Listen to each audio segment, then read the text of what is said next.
Hey, everybody. Thank you for checking out this episode of Raised on the Radio. I am one half of the show. I am Colt Brocado, my good friend Patrick Blair in Zoomland as usual. How are you this morning, sir? Fantastic. Good. Another Deontay Wilder loss. Uh-huh. Another Tyson Fury victory. Uh-huh. That was the trilogy fight, right? Yeah. Did you actually get to watch it or no? I did, yeah. It was a great fucking fight. It's one of the best heavyweight fights of all time. Easily. Really? Nice. Easily. You didn't watch it? I didn't. You need to. Like whenever you find a way to watch it. It was highly entertaining. Nice. A little bit sloppy. So I actually was watching it with a boxing trainer friend of mine, and it is confirmed by he and many of the other boxing trainers I follow on Twitter and stuff that it was a sloppy fight. I didn't want to come on the show and say it was sloppy, like I know anything at all, but it's been verified by people who do. It was a little bit sloppy, but nonetheless. Is this sloppy from both sides or sloppy from one individual? Okay. Sloppy on both sides. Yeah. But it was such an entertaining fight. Fury knocks him down in the second. Wilder knocks him down twice in the fourth. Wow. And then, the second time he knocked him down, you're thinking, okay, but he didn't have much time left in the round. He had I had 10, 15 seconds left in the round after he knocked him down the second time. A little bit more time left in that round. Maybe he finishes him. Maybe. Tyson Fury is really good at playing possum and kind of leading you to believe he's more hurt than he really is. But then after that, I wouldn't say that Tyson Fury boxed his face off the way he did in the second fight, but he was controlling him. Tyson Fury went into that fight weighing 277. Jesus. But Wilder put on 20 pounds of muscle. Have you seen pictures of this motherfucker? I say motherfucker in the nicest way because I'm a fan. But okay, so we're talking 20 pounds of muscle in like how much time? 22 months is what? 22 months, 19 months, whatever since the last fight. Dude, he is swole. He weighed in at 238. I believe for the last fight he weighed 214, 220, maybe. I can't remember exactly, but he's fought as low as like 214. He's weighed in as low as 214 for a heavyweight fight. What's the limit on how much you can weigh? There's no upper limit. Oh my God. Yeah, they're super heavyweight in amateur boxing. Well, look, so Tyson Fury, that's the heaviest he's ever weighed in for a fight. He's never been that heavy in the ring. But Wilder, again, has never been this big. So in the fight, you're watching and you're going, he's tired. He's more tired than he's ever been. And you could tell the extra weight, the extra muscle was just, not only that, you're carrying around extra weight. You're not used to it. And then, by the way, you have a guy that weighs 280 pounds. Fury's strategy in this fight was to lean on him and wear him out. And that's exactly what he did. And by the 10th round, Wilder had, that dude's got heart out of this world. I'll give it to him. He went out on his shield again, but you could tell he was not ready to carry that much weight, and while throwing Wilder bombs. Yeah, he was throwing those Wilder 1-2s. He was throwing. Then he started throwing that looping right hand when he was getting desperate. And you could just tell. And then I read something this morning that he doesn't run. How does he just gets cardio from like sparring and stuff then? Yeah. He doesn't run, which is insane to think about. Now, I don't know how true it is. It did come from another boxer. That's who I read. I read the quote from another boxer who said, I heard from whatever that he doesn't run. That's it's a pretty kind of a small statement though, because it's not like that's the only way you can get cardio too. Just because he doesn't run. Doesn't mean that he doesn't do a stair stepper all day long or something like that to get cardio. As well as I do that the stair stepper in the gym is not the same kind of cardio as getting out on the street, getting out on the roads, getting out on the grass, and running long distance. It's not the same. Okay, it's not the same. I would say, though, this is personal opinion. I would do the stair stepper for good cardio all day long before running. However, I don't know, man. It depends on the terrain, I guess, on where you're running. Well, that's my up and down hills, and that's my point. Yeah. Okay. I get what you're saying When there. you're running, when you're conditioning your stamina and your endurance, excuse me, with the unpredictability of running roads, meaning you Yeah. don't know the hills, it's just a different thing. But running sucks. Running does suck. I typically do the stair stepper. Running stinks, treadmill or outside.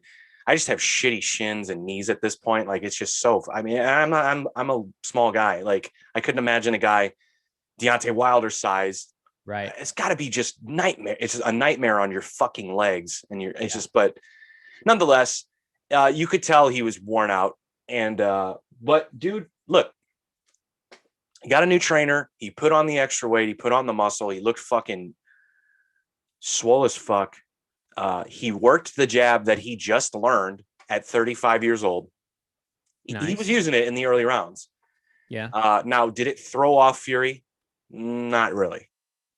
Fury but he was using it, which is good because that jab was keeping him from moving backwards, which he can't do. And Fury wasn't able to make a move backwards to start the fight. So the jab was throwing Fury a little bit off balance and letting him kind of stay heavy on this front foot and then throw the combinations, which, led to his success in the fourth round. But yeah, Fury, my buddy was saying this. He's like, it's sloppy and he might be hurt. Like, so he just didn't look like the same. Now, was his intent to be like, I'm just going to be fat as fuck and put my weight on this guy and then use my boxing skills when I need to? Maybe. Because he is really that good. I think he's proven that. Do you think he knew leading up to this fight that Wilder was putting on a lot more weight? Oh, yeah, you could tell. Wilder was posting. Okay. Yeah, for sure. Yeah, everyone knew. But that just seems like one of those things where maybe if you stay silent up until you actually have to do the promo, that maybe it benefits you a little bit. I think these days it's pretty hard to contain that type of information without letting it get to the public. I don't know. But fucking great fight, man. It's one of the best, most entertaining heavyweight fights I've. So it did go to a decision? No. He TKO'd Wilder in the 11th. So close. It's getting there. Nice. But by that point, and you got to watch the punch that it was. Wilder was having a tough time when they would tie up. Wilder was having a tough time when they would tie up. When they were inside like that, Fury was landing these check hooks and these short punches that just destroying Wilder. And that's inevitably, in the 11th round, they tied up. Fury kind of pushed him off a little bit and was able to land this fucking, it's bad, and like I said, Wilder went out on his shield for sure, because you could tell, again, he was exhausted and he was, I think by the 8th round, he's going off will and just, not wanting to be finished and he's still having the ability to finish the fight himself. His right hand was still there. He was still landing, but so great fucking fight. Would you consider this to be the biggest fight of Wilder's career? The trilogy fight here, or would it maybe like the first fight been his biggest fight of his career? Well, I don't know. That's tough to say. I don't know if his legacy, I feel, is still one of the greatest ever. Just couldn't beat Tyson Fury. Had a trilogy with him, knocked him down 4 times in 3 fights. That, come on. Not for nothing, but that has to be acknowledged. Right. Yeah. Mm-hmm. But I think there's just a discrepancy in skill between the two. I think Fury's just proven he's just a better boxer. He's just knows how to get a guy out of there through skill and technique. And I guess my question is, from a guy who doesn't really know much about boxing, is it like gaining 20 pounds of muscle? Is that beneficial for him for boxing a guy like Tyson Fury? Like, does it give him add more power in his throws? Does it?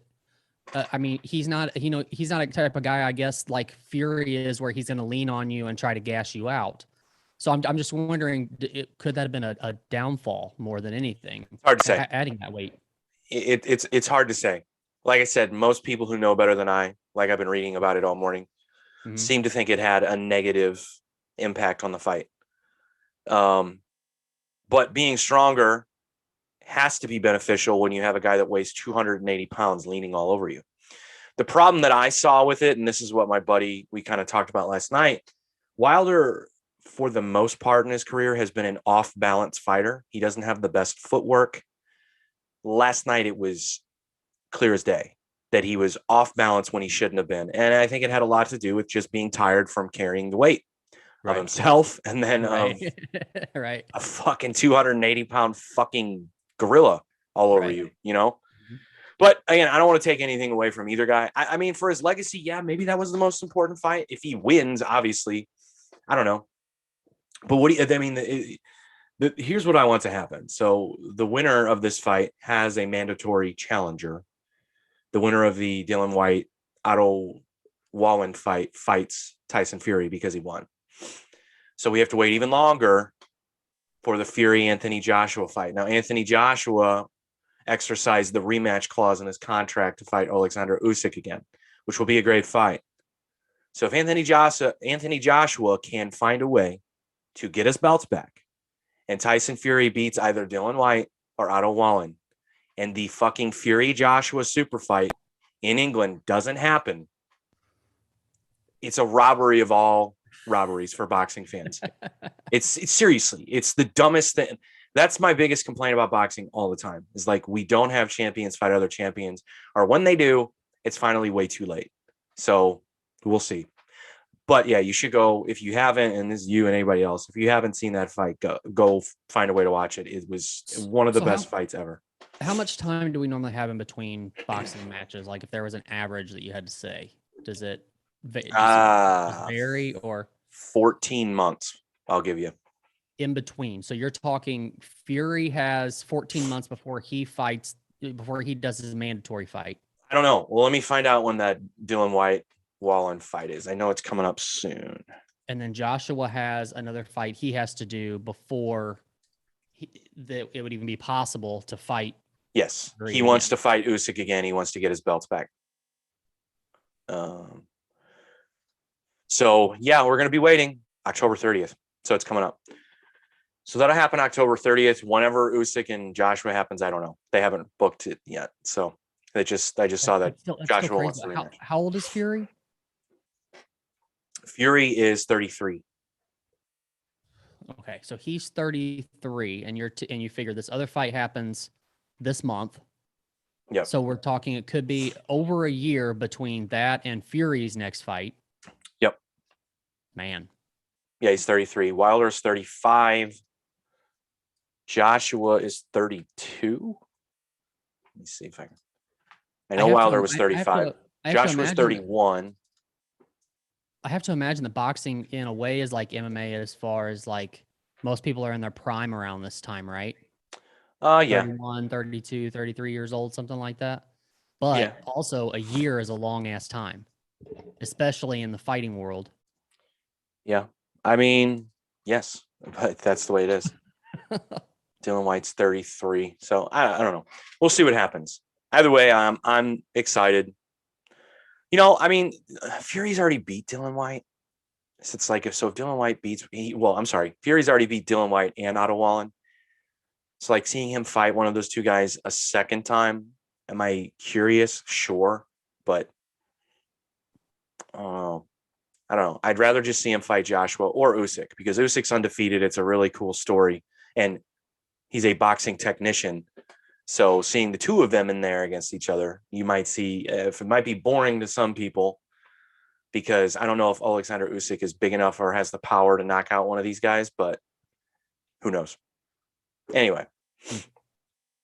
Interesting. Yeah, I'll have to check it out. Like I said, I didn't get a chance to watch the fight. The reason why I texted you last night asking if you were watching it, because we were sitting at a Mexican restaurant and it was on, but it was earlier in the night. It wasn't that fight.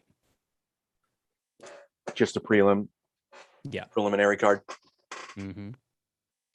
Yeah, it's so weird to think about Wilder being the oldest out of that group of guys, but he is. Yeah. Fury looks like he's 50. I don't know. You know how You want to know how you know you're getting older? I discovered this yesterday. Listening. Go hang around drunk 21 and 22-year-olds. I wanted to bring that up because when I texted you last night, you said you didn't know if you're going to be able to watch the fights, and I didn't really go into it further on what you had going on or anything. But then I seen some pictures on social media this morning that I guess you went to an Oktoberfest yesterday. Yeah, we went to Soulard Oktoberfest. We just kind of like, it was kind of like spontaneous. I said, hey, that's today. We should just take our son and go listen to music and just hang out, not Mhm. stay long, not, and we're thinking it's going to be, it's outside, so it's not going to be too bad as far as crowded goes. And it was cool. It was fun. We had a good time. I mean, we didn't stay long, 2 beers and that was it. We left. We just walked him around in the stroller, let him get out, run around a little bit. But the area they had it in was much smaller than previous years that I've been to. It was a much more of a contained space, so it was pretty crowded. Really? God, Because I was just I've only been to Soulard Oktoberfest once, and that was probably 8 or 9 years ago. yeah. Yeah, And it so was it's just kind of probably one. where you were. It was probably more space for sure. Oh yeah, it was huge. And Yeah, then it was all like they hand out those massive mugs. I don't know if they still do or not, but the Stein. Yeah. the Stein, dude, it was just people, and we didn't get up there until like 8 o'clock at night. Oh So no, that Jesus. people were just They've been falling drinking all over day. themselves. Yeah, those full Steins, Yeah, just yeah. all They've been day drinking long. 64 ounces of beer all day. It's fucking. So this is my point. So I was like, I at some point had to look at my wife and go, look at those drunk children. And I was just, and she looks over, and I mean, this kid was swaying back and forth. He didn't have eyes. He didn't have eyes anymore. And he's just hammered. And I was like, fuck. I know I didn't look like this in public, did I? She's like, yes, we both did. I was like, Jesus. Is this the first time you've had like was this your come to Jesus moment as far as like, man, I've gotten older? No. I feel like I No. said, dude, I'm a young pup. I feel fine. But we had like young people on like a few occasions come up to us because we had, we are who we are. I don't need to get into that, but we had our son kind of dressed up a little bit and had his Vans on and his fucking maroon skinny jeans and his Red Hot Chili Pepper shirt, and he's on the like dance Jesus. floor, like kind of like dancing a little bit. And I had Yeah. like legitimately a group of like, the girls couldn't have been older than 21 come up to me and they're like, your son is so adorable and you guys are the coolest parents. And I'm like, thank you. You're hammered. Get away from me. Give me 6 feet. Like, fucking, You're like, do you even know who Red Hot Chili Peppers are?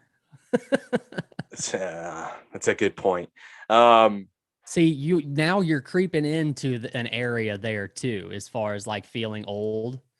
Because Yeah, when you are out in a crowd like that of people, a lot of those people probably don't know. Like, I bet those girls don't know who Incubus is. it's possible. It's possible.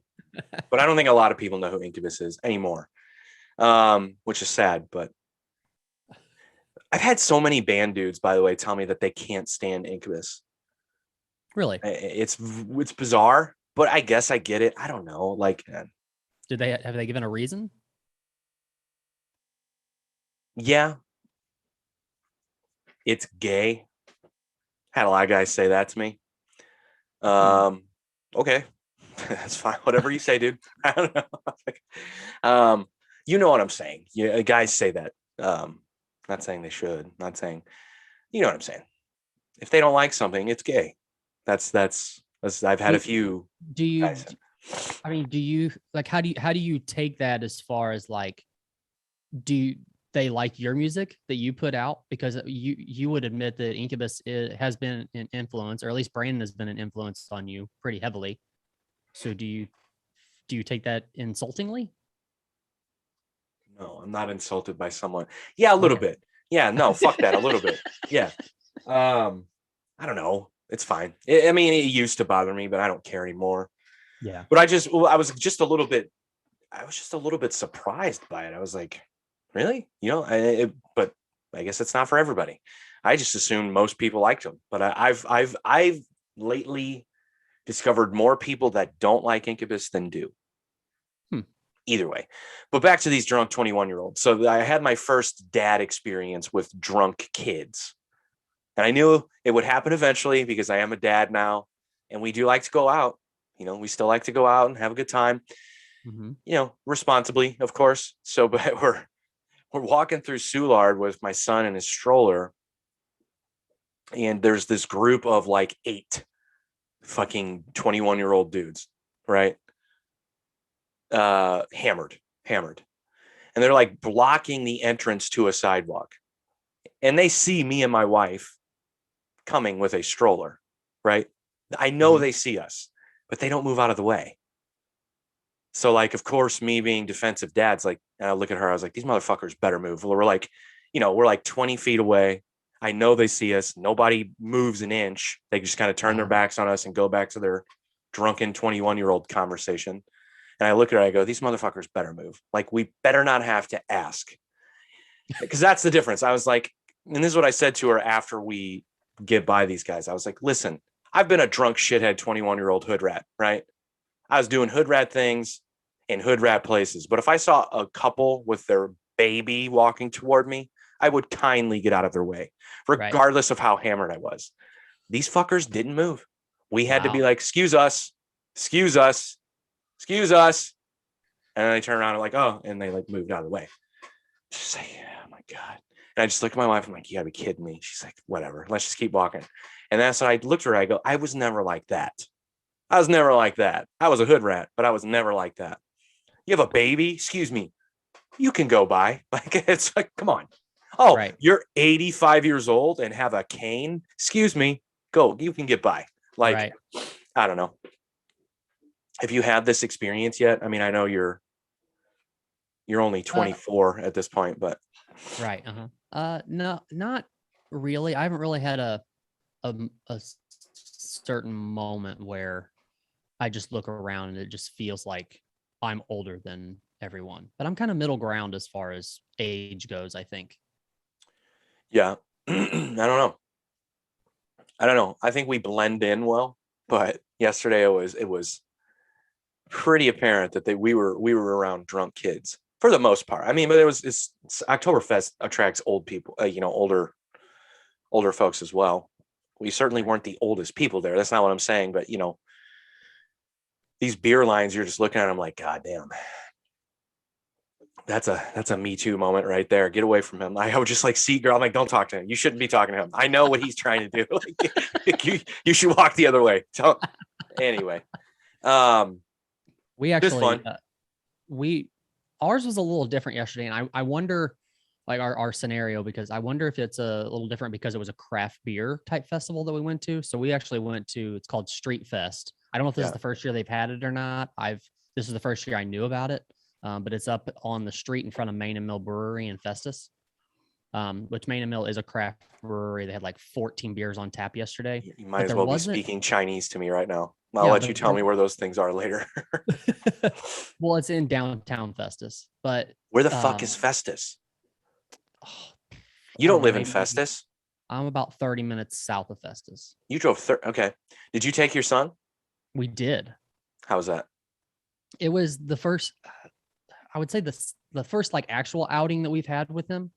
Yeah. We've gotten him out and taken him to we went and picked up some decorations for the yard, fall type stuff and everything. But other than that, this is like the first outing that we've had, and actually went really well.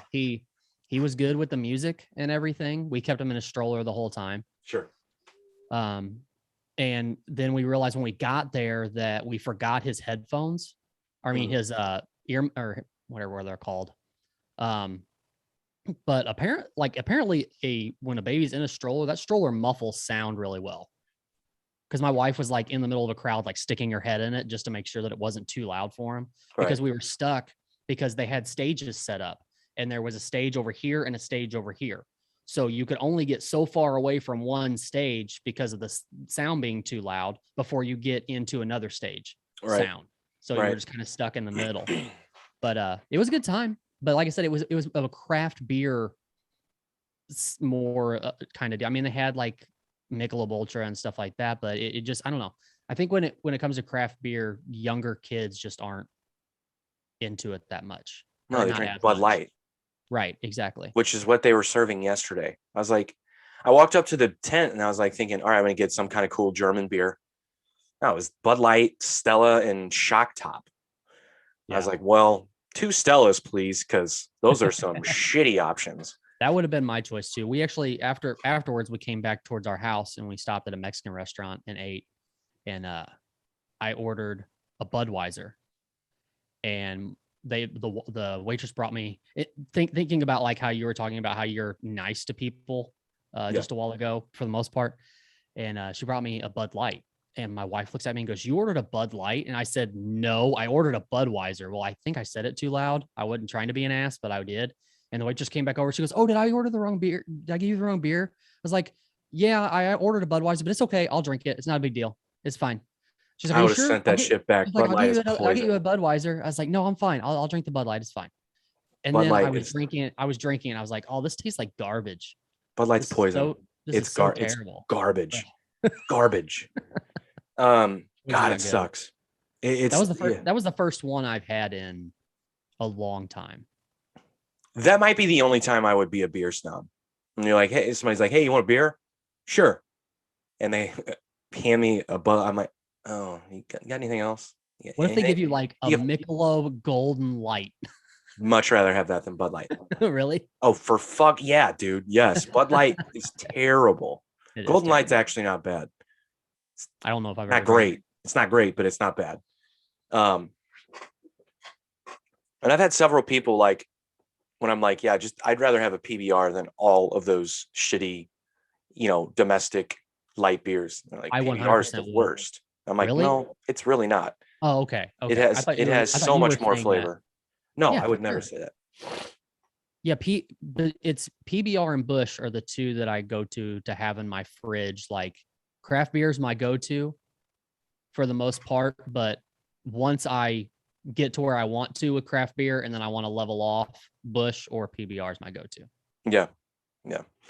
I'd rather have Stag than Busch at this point now. I used to be a Busch. I like Stag too. Man, they were selling like that Stag Bold and that Stag Session around us for a while, and now I can't find it anywhere. That Bold was good too. Yeah, they're good. All three of them are good. The Session's okay. It's not. It's it's like a Stag Light, basically. I have to drink 10 of those for me to, it's. I don't know. Well, that's cool that you took them out. I'll have to Festus. I have no idea where that's at. No clue. I say.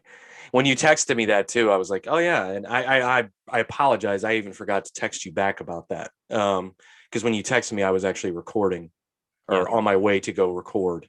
And I didn't know how long that was going to take. That's why I said, Oktoberfest was kind of spontaneous. Anyway. I mean, it was a good time. There was some bands, they had bands going on from 2:00 until 11. Yeah. Ryan Chaney was the one that we went to watch. He was doing his solo stuff, but he also had a full band behind him. I mean, he had Matt Benny and Al Coretta and Derek Husky behind him doing his stuff. But then like Steve Ewing was finishing the night from like 9 to 11. Really? Yeah. I wish I could have stayed for that, but we were just, you know how that is with a baby and a big crowd and all that, It was 5:30. We were like, hey, it's time to go home. Yeah. We didn't get there until like 4:30 or so. Yeah, we got there like 4-ish. Of course. Back to the last show, I think we talked about this. When you said, of course, I had a bathroom issue as soon as we got there. Oh, really? Fuck it, dude. It's like my body knows, oh, you're in public around people. You better run to the bathroom because this is an emergency. It's ridiculous, dude. I felt nothing in the car. Felt nothing when I parked. Felt nothing walking. But as soon as we got to the entrance, it's like, I got a shit. This is great. I was like, babe, hold on. Got to hit a Johnny. So that took up about, so that was like a waste of 20 minutes. Anyway. Yeah. Probably the newest experience for me as far as like taking a kid out is that your schedule isn't a schedule anymore. Like before, you could say, I'm going to leave my house at 3:30. We'll get there at 4. We'll hang out for a few hours, drink a couple of beers, and then we'll go home. Now it's like, we're going to leave it at 3. And the kid should be able to take a bottle like 2:30. Like we've got this planned out, like the 3-hour mark, 2:30, he'll take his bottle, we'll change his diaper, we'll get in the car, we'll be good to go. No, he sleeps through that. Then we drive there. Then we have to sit in the back of the car while he takes a bottle that takes 45 minutes because he's nursing the whole thing. Then change his diaper in the car, then take him into the crowd. So it's like an hour and a half later than we normally would have been able to get there. It's just, I don't mind it at all because it's him, but it's interesting. Like you have to, life's not the easiest thing in the world anymore, having to plan it around a kid's schedule too. Yeah, you'll get there. It'll get better. Yeah. But yeah, in the beginning, it's like, don't on time means nothing to you in the beginning. Yeah. It'll get better. I don't know. I'm saying this as I had to go grab my son from his nap because he wouldn't nap. So what can you do? Is he napping now? No, he's watching his favorite show. But yeah, it'll get better. It's cool. But we still like taking him out too. That's the best thing. Yeah. It's like, and he enjoys it as well. Like very rarely have we been, and I think there's only like, I can count maybe 1 or 2 times where we've had him in public and he's been a problem. Like Krabby, we actually got in the beginning, got compliments like, your baby is so happy and so well behaved. I'm like, only a matter of time. But then now that he's, I guess technically speaking, he's a toddler walking around and he's still pretty good, seems to enjoy it. So whatever.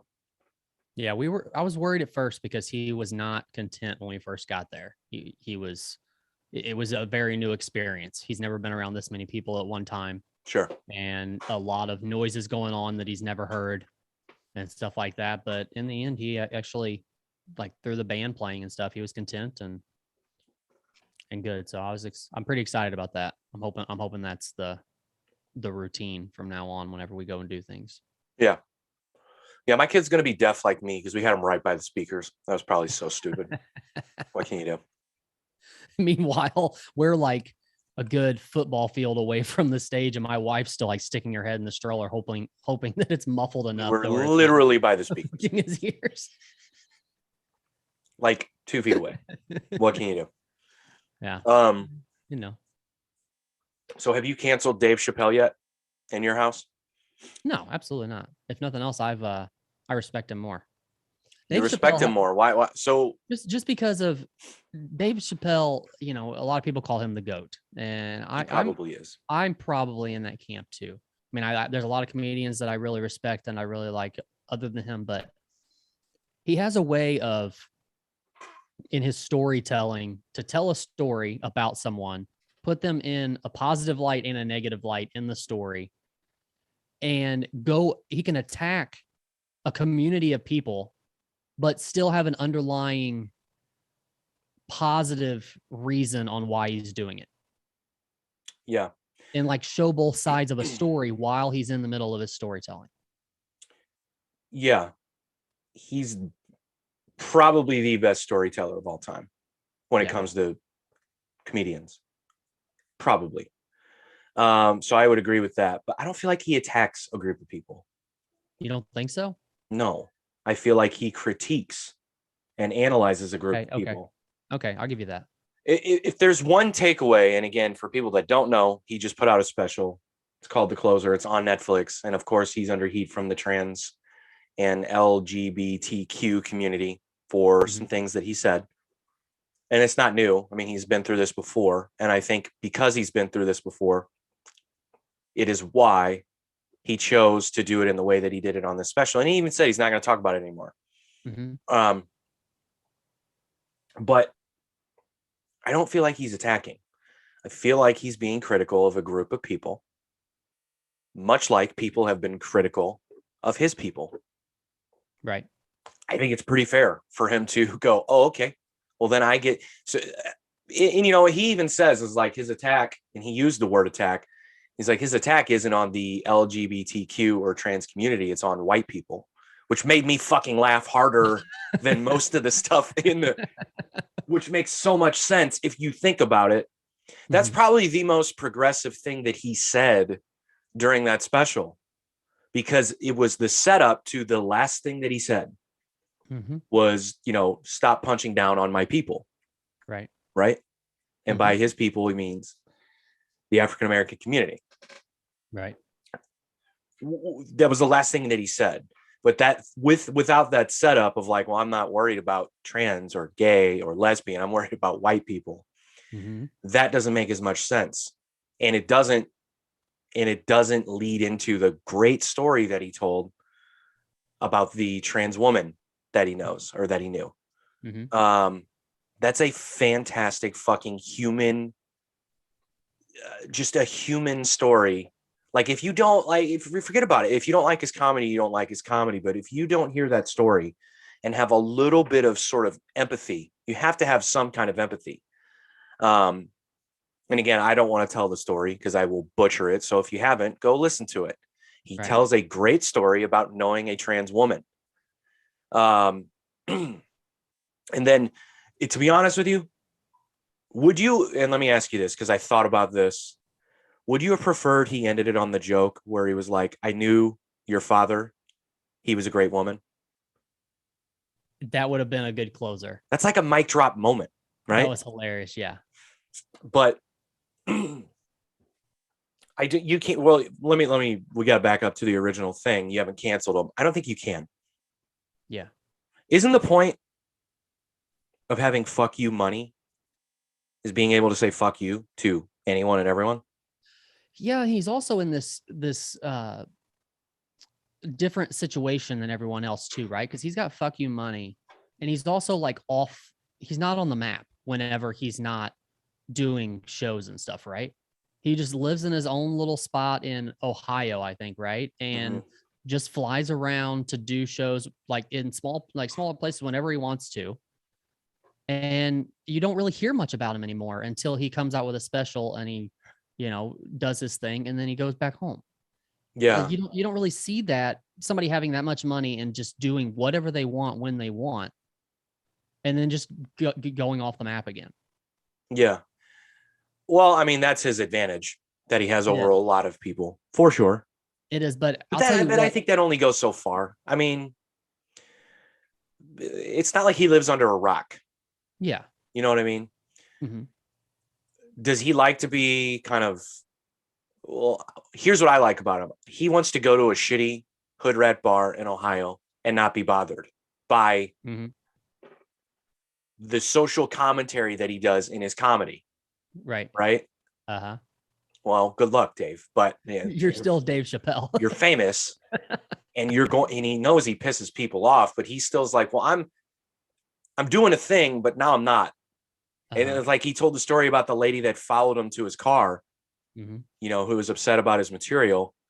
And he was like, well, did I follow you to your car and do my act for you? No, you saw it on YouTube. Go look it up. Ta-ta. Or like, leave it in the comments section, bitch, or whatever he said. Like, but that's all real. Like, he's right. Again, think he's wrong about a lot of the things that he says. If you're offended that he says the word bitch, if you're offended, but he's right about a lot of these things. He's correct.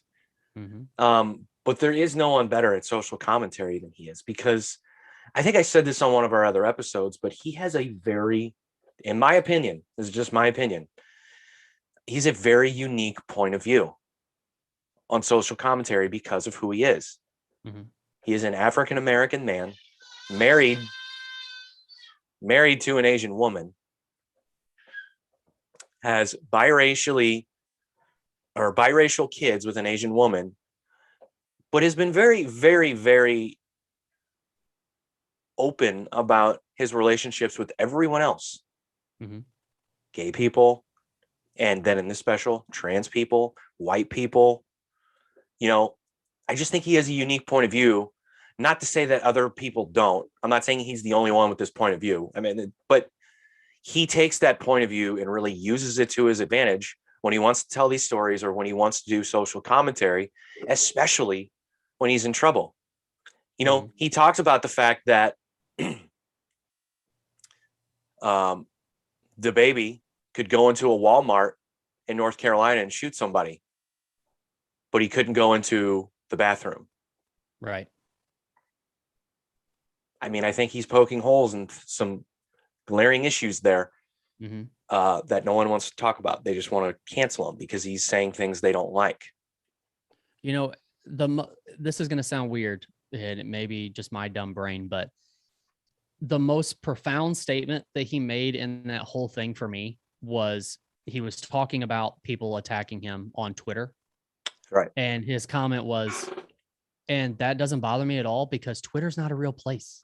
He's right. And then he just left it at that. And I was like, you know, there's millions and millions of people on this thing called Twitter that you can just attack whoever you want to in comment sections and whatever, but it's not a real place. So why does it matter?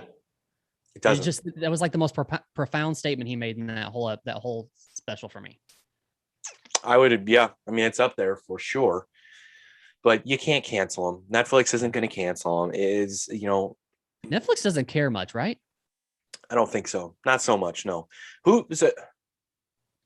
But didn't they pull someone's shit after they got in trouble? Let me think about this. Maybe not. I could have swore they did. Either way, yeah. You know, was that part of that Jussie Smollett thing? No, I don't think so. Okay. I don't think so. Okay. The other thing that he talks about is, and what I thought was also not profound, but it was important to say, is he gave the definition of what a feminist is. And he said, well, in that case, then I'm a feminist, which he used again later on in the special. I don't know, man. He is the GOAT, dude. I was 5 minutes in and I had already been laughing out loud. I mean, you know, gut busting, laughing out loud 5 minutes into the thing. And I remember texting you. I was like, I'm 20 minutes in, and but I also was 20 minutes in and I go, I haven't really seen the problem yet. And I still don't. But then when I got about 30 minutes in, I was like, oh, okay. now I see. But I'm he gets to say what he wants. It's freedom of speech. I don't know why we have to keep saying this. Just because you say something that makes some people feel uncomfortable doesn't mean there should be consequences to that. Just don't listen to him. Right. I don't know why we have to keep saying that too, but just don't watch a special. I still think it's going to get worse, but what do you mean? Explain. I mean, that we are already saying that it sucks that we have to keep saying this, but I just feel like it's going to get worse before it gets better. Well, you're probably right. People getting canceled and things like that for something that they said that, okay, you chose to take offense to that. Yeah. But why isn't it okay to be confused about things that are unfamiliar to you? And if speaking about them in an open forum and an honest way is the way that you need to gain that understanding, what's wrong with that? I mean, I guess it depends on how you are saying it, right? Because a lot of people can take the way that Chappelle was laying everything out as attacking a certain community of people, right?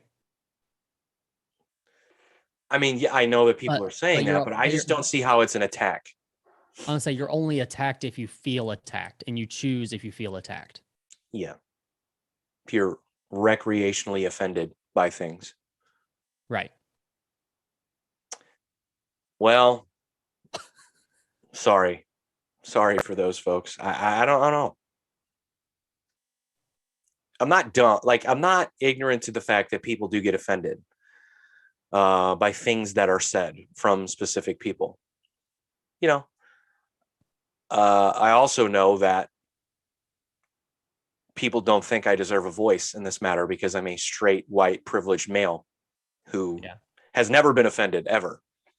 You're kind of right. I always lean on that Louis C.K. joke. But it also lets you be on the outside looking in too, right? Well, look, just because I, quote, can't be offended and I have privilege does not mean that I can't get educated to situations. Right. Well, so I'm not allowed to have information? Is that what you're saying? Because I already have privilege, so I can't have information? I can't ask questions. I can't have conversations. I can't listen to your point of view and then you listen to my point of view, or vice versa. Like, what does that mean? And so just because I may have said something 10 years ago in a conversation, it means that automatically that's how I feel about a group of people. Well, what was the context of that conversation? You don't know, right? You're lumping me in with a group of people because a word came out of my mouth. Right. I'm not saying I've ever said anything like that. I'm just saying, I'm using that as an example. Like, that's what's happening to people. Yeah, it's scary, dude. But like you said, it's probably going to get worse. And you're not wrong, but we've had this conversation before when we were talking about that Tony Hinchcliffe situation, and we brought up Shane Gillis being canceled because of that. It's context, right? Yeah. Or I guess context does not matter. What do you mean doesn't matter? To people. I think it matters more. I think it matters. Oh, okay. Never mind. People who complain in comment sections. Yeah. I don't know, in TikTok. Well, yeah, because it's always, like we've said, it's always clickbait stuff. Like TikTok, that's a minute. You can take a minute out of a whole 1 hour interview with somebody and probably shame them for it. But if you listen to the whole story, you may have a different view on it. But the clickbait is that 1 minute. Yeah. But that's always the headline that they tag to it. But that's always the funniest thing to me, is that someone will look at one of our videos and just ignore the idea that we say this is from a podcast episode. It's 1 minute, and just ignore the context of the conversation. And they'll just pick that one thing that perhaps is inaccurate or incorrect, or they don't agree with. Mm-hmm. I think it's very clear that we're giving opinions, right? I'm allowed to have a different opinion than some dickwad on TikTok, right? I don't know. No, I have to agree with everything they say. Yeah, I have to agree with everything. The person who doesn't have a profile picture, who doesn't have any followers, who hasn't posted anything on TikTok, I have to agree with that person all the time. Especially if it has to do with Mighty Ducks. That's true. Who knew? Who knew I would offend so many people with my dislike for the Mighty Ducks trilogy? But that was out of context. What was the whole point of that conversation? It was me saying Gordon Bombay is a piece of shit. And why are they still letting their kids around him? That was the point. It wasn't about Charlie Conway. See what I'm saying, man? I don't know. Yeah. But I don't know. I don't know where we go from here. I think you're right. As amazing as it is that I can offend someone by having a conversation with you about a kids movie that came out 30 years ago or whatever it was, is it more amazing that other folks on the internet who, well, let's be honest, they have a more successful show than we do, can have such childish beefs with other folks on the internet? I'm interested on how you're. Well, let me ask you this, because I've given you some of my examples off the air on like whose side I'm kind of on this thing and what I think's right here, but I'm curious on what your thoughts are. Well, let me ask you this. So before we even say who we're talking about, or I say who I'm talking about, we'll create a hypothetical situation here. Okay. Our podcast is wildly successful. It gets tons of views on YouTube. We have a wealth of sponsors to choose from who pay us well to pitch their product. We also have, all things considered, flourishing careers outside of the podcast world, maybe like, I don't know, in stand-up comedy or music, or maybe journalism, or maybe being on TV and being a reporter. Mm-hmm. So you and I are both in that situation. Would you choose to publicly get into some sort of back and forth with someone else from that community? Or would you just go, I'm successful, I probably shouldn't do this because it's kind of petty and childish? What would you do? I mean, I would I try. guess would you use this success to your advantage because you have a following who backs you? And that following will then have your back in this public verbal dispute that you're having with someone else. I think it's a dispute that you need to stay away from it. You should, right? There's no reasoning for it. And to be honest, this is another scenario. I don't think this was supposed to be as big as it was. I think this was an off the cuff, not out of context, but a small amount of a podcast that was talked about, but that turned out to be could be damaging for someone's career. Really? So based on what you just said and based on the question that I asked, is it safe to say that they're no better than us and no one else, or not better than anyone else on the internet? Because they seem to say all the time that they are. Fair question, right? Yeah, true. Fair question. Talk about all the money, talk about all the blah, blah, blah, all the things they do. Safe to say, with that success and with the money and with whatever it is that they consider to be, that whatever that merit is that makes them successful, safe to say that with all that, they're still not above being petty and being just like the rest of the internet, I guess is my point. And it actually gets more petty which we'll get into. So for anybody explain what we're talking about. Okay, the only thing I don't know about this story is, so we're talking about Brendan Schaub was on Joe Rogan's podcast. When was this that this whole thing blew up again? Because we're talking about something that happened 5 years ago. No. So it didn't. Well, here's the thing. So 5 years ago, and the beef is between really just Brendan, but now I guess it's the fighter and the kid, and Ariel Helwani, who is, for those that don't know, he's one of the most popular, well-known MMA combat sports journalists out there. He's done a show with Chael Sonnen. He's done a show with, Daniel Cormier. He has his own show. He's been on ESPN. He's been on Fox. He's been all over the place. If you watch MMA even a little bit, you know who he is. And if you don't know his name, you've seen his face.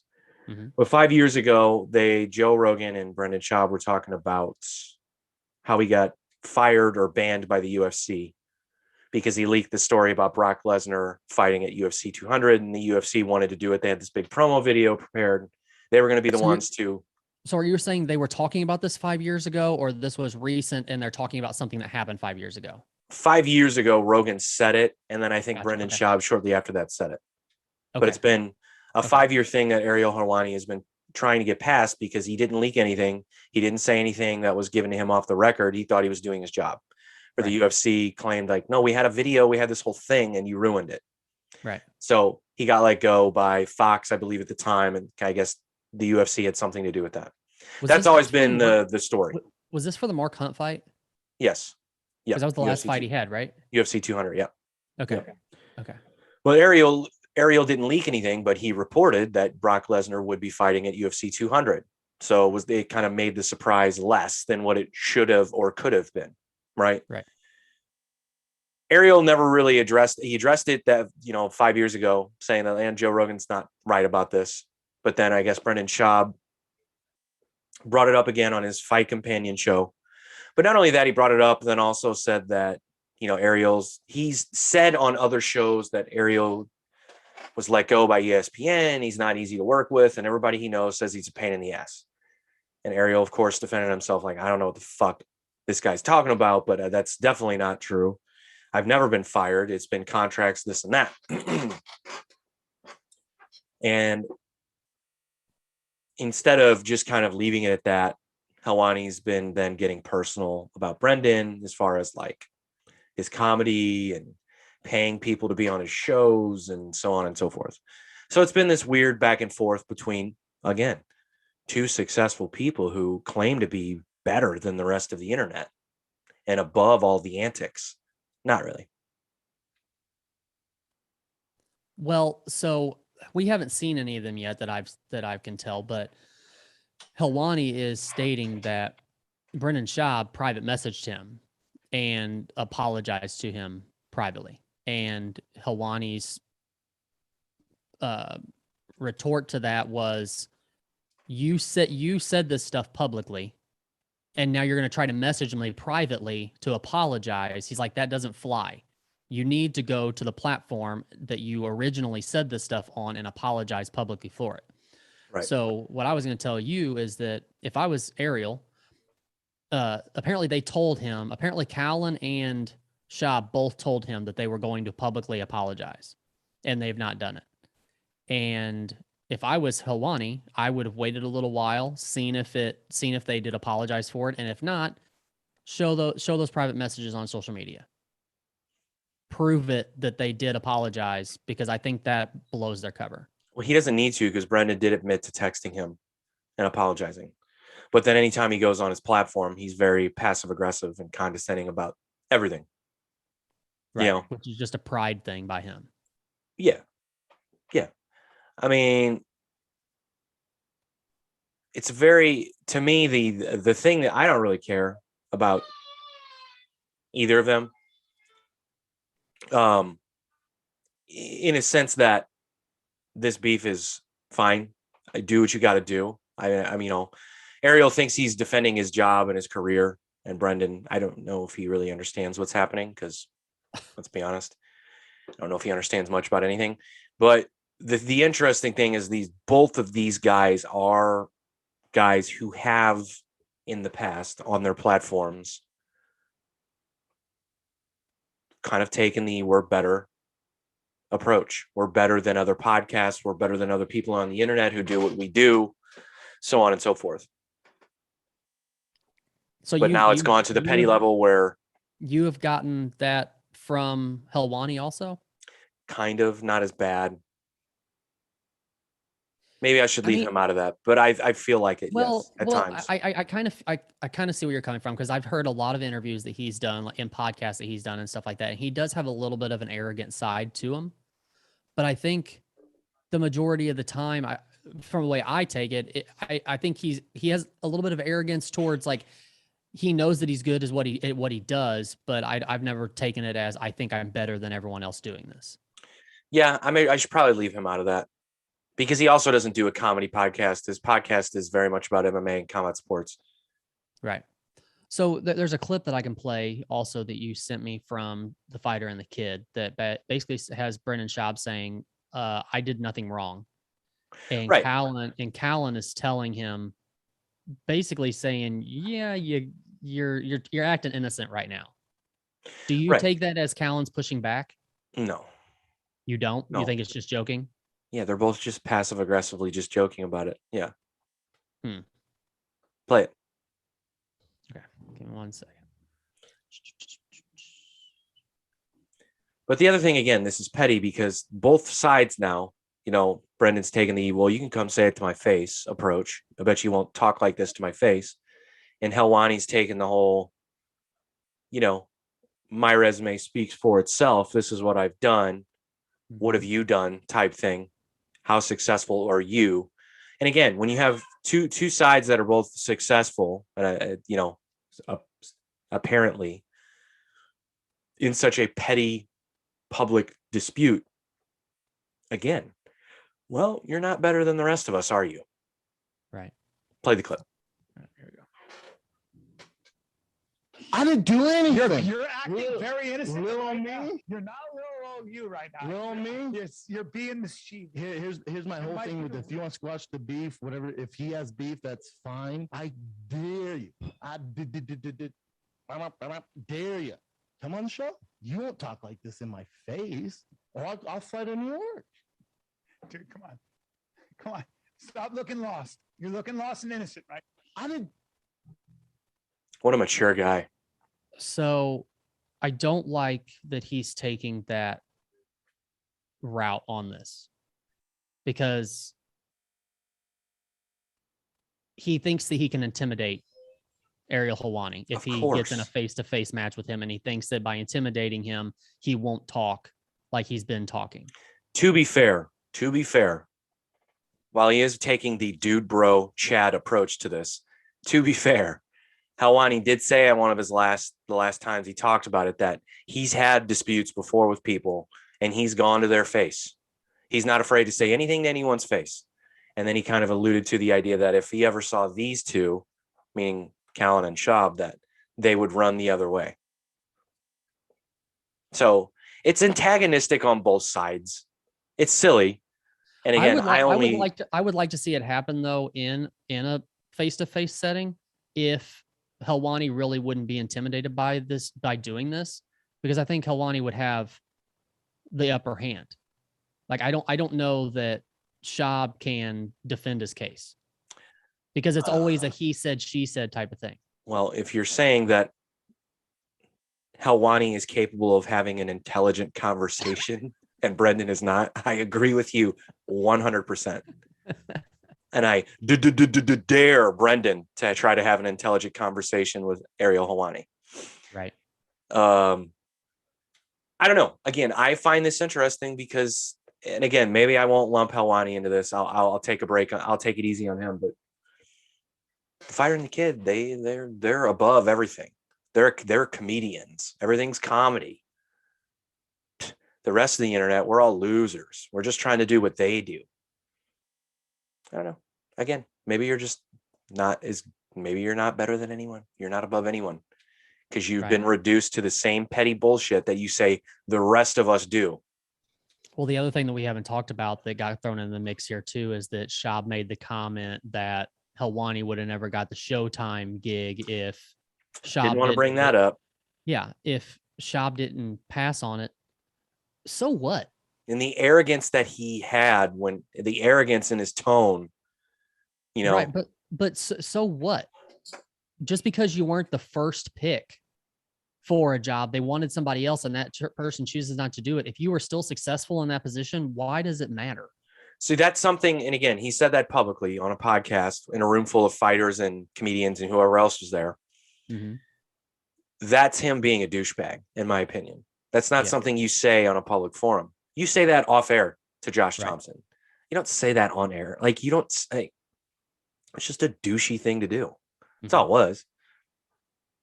I was interested. You sent me a clip of Helwani on Pat McAfee's podcast, and I was interested to see how McAfee was going to react to this because he's friends with Schaub, right? They're pretty good friends. I don't know. I guess. I mean, yeah. He was trying to play. He was playing middleman, he was telling Helwani that he appreciates everything that he's done in his career and he likes, basically boosting him up. And he wasn't bad mouthing Schaub, but he was saying not bad mouthing him either. He was kind of, I've known Schaub for a long time, this, that, and the other.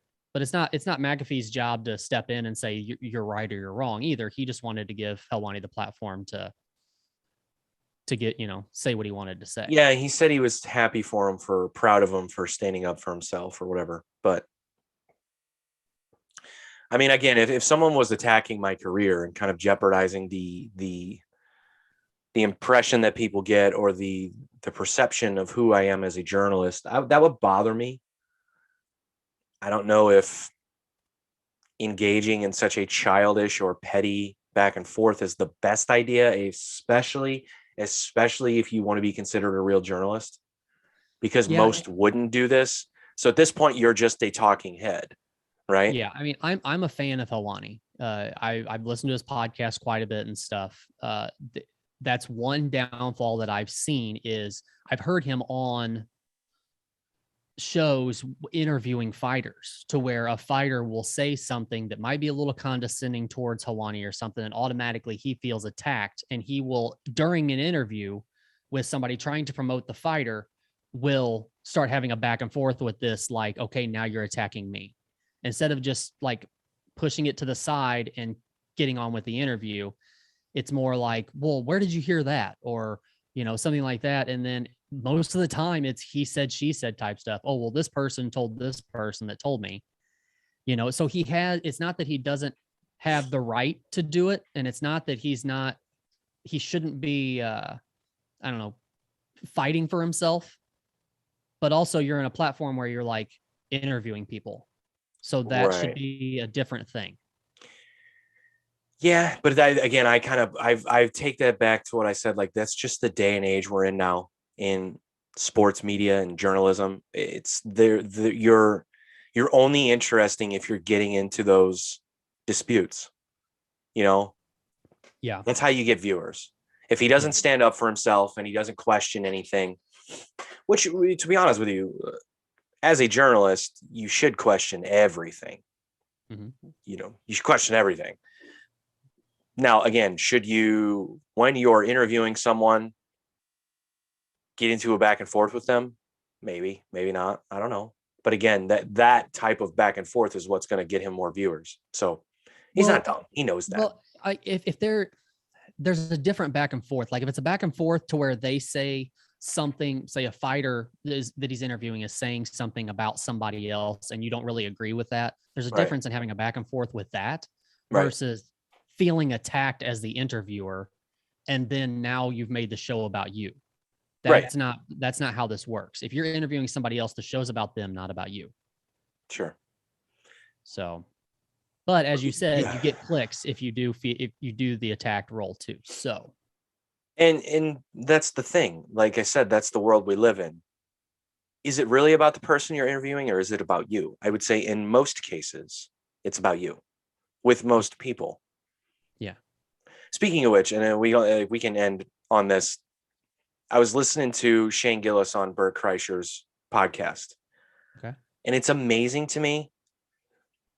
And maybe it's just because these guys just want to be friends with him because it helps in a way, I guess, to know Bert Kreischer and to be on his good side. But if it were me, I'd want to go, this is an odd, I would just, in the middle of it, I would stop him and go, this is an odd podcast. And he'd go, well, what do you mean? I go, because you do nothing but talk about yourself. Why am I here? Why am I here? right. Some part of this is interesting, but when are you going to stop talking about yourself? That's what I'm saying. Like, I think that in podcasting and Well, I think there's a lot of comedians too, they take that approach because their fans want to hear about them. That's why they're listening to their podcast, well, right? then So, don't have someone else on. That's well, what but their approach is, okay, well, I'm going to bring somebody on, but I'm going to talk about them in how they fit into my life. Right? So like we're going to tell Sure. stories, but it's where I'm involved too and you were there, kind of thing. Sure. And that's how they help promote. And then at the end, let's go ahead and plug everything you got going on, even though we just talked about me for an hour. Exactly. I don't know. Here's what I'm saying. None of you are better than Raised on the Radio. Just remember that. And on that, let's go. How condescending was that? Now you get it. Now you see what they do. I don't think I do, but Yes, you I'll do. roll with it. You get it. I'm making nothing but sense. I wanna strain for you.